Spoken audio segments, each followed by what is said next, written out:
দুনিয়ার সবচেয়ে হতাশাগ্রস্ত মানুষ হইল সাকিব আল হাসানের হ্যাটাসরা। তারা আসলে বেশিক্ষণ সুখে থাকতে পারে না।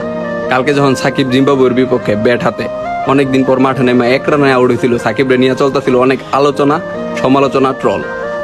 ঠিক তখনই কয়েক ঘন্টার ব্যবধানে সাকিব বল হাতে নিল 4 wicket. Are you understand why Shakib Al Hasan daddy of allrounder?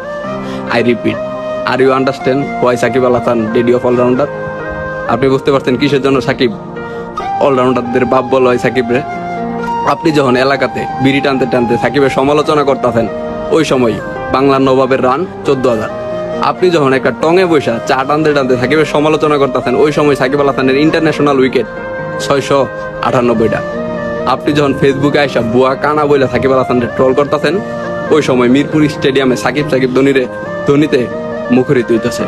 এই জন্যই সাকিব বিশ্বসেরা অলরাউন্ডার। আপনি যে সময় নানাভাবে সাকিবের ট্রল সমালোচনা করতেছেন, সেই সময়